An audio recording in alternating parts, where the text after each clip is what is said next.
زمان كانوا بيقولوا الدنيا بسيطة والحياة حلوة.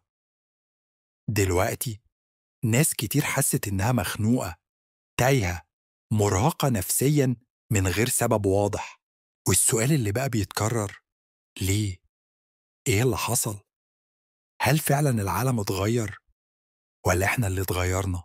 النهارده إحنا بنتعرض لضغط نفسي ما حصلش قبل كده في التاريخ. بنقوم على تليفون وننام على تليفون، إشعارات، مقارنات، أخبار، شغل، مسؤوليات. بنعيش في حالة تأهب دائم. علماء النفس بيسموها chronic stress، ضغط مزمن بيأثر على الجسم والعقل. ده بيخلي المخ يفرز كورتيزول لفترات طويلة، وده بيؤدي للتعب، التوتر، ضعف التركيز، وحتى الاكتئاب. السوشيال ميديا الجاني الصامت. احنا أول جيل بيشوف حياة الناس كلها قدامه 24 ساعة، صور ناس مبسوطين، ناجحين، مسافرين، بيحبوا بعض. وانت قاعد في أوضتك بتتفرج، بتبدأ تحس إنك أقل، إنك متأخر، إنك مش كفاية. المشكلة إن المقارنة دي مش حقيقية. كل واحد بيعرض أفضل 1% من حياته، وإنت بتقارنها ب100% من حياتك. ده بيخلق ظاهرة اسمها imposter syndrome، الشعور إنك فاشل حتى لو مش كده. زمان كان في ترابط مجتمعي، دين، عادات، أسرة ممتدة. كان في إحساس بالهدف، بالانتماء. النهاردة الفردية زادت، الناس بتشتغل كتير، بتشوف بعض أقل.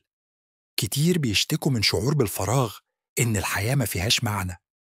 في دراسة من هارفارد، أكتر الناس سعادة مش اللي عندهم فلوس، لكن اللي عندهم علاقات قريبة وداعمة. كل حاجة بقت سريعة، لازم تنجح بدري، تبقى غني، مشهور، متفوق، تعمل فرق. لو بطلت لحظة بتحس إنك بتضيع. دي ثقافة اسمها hustle culture، يعني لو مش بتشتغل طول الوقت أنت كسلان وفاشل. لكن الحقيقة الجسم والعقل محتاجين راحة. لو فضلت تجري طول الوقت هتنهار في الآخر. عندنا 1000 صديق على الفيسبوك، بس ممكن ما نلاقيش حد نكلمه بجد. الكلام الحقيقي، الحضن، القعدة من غير موبايل بقت نادرة. وده بيخلي ناس كتير تحس بالوحدة حتى وسط الزحمة. الوحدة مش بس شعور، دراسات بتقول إنها ممكن تؤدي لمشاكل صحية حقيقية زي أمراض القلب وضعف المناعة. النهاردة بقى في وعي أكتر بالصحة النفسية، وده شيء كويس. لكن في نفس الوقت في ناس بتتعب ومش بتعرف إنها محتاجة مساعدة، وناس بتظن إن التعب النفسي يعني ضعف شخصية، وده مش حقيقي. في دراسة حديثة من منظمة الصحة العالمية، 1 من كل 8 أشخاص حول العالم بيعاني من اضطراب نفسي، خاصة الاكتئاب والقلق. طب نعمل إيه؟ اعرف إنك مش لوحدك. التعب النفسي بقى شائع جدا، لكن ليه حلول. قلل المقارنة، الناس مش بتشارك الحقيقة تكمله على السوشيال ميديا.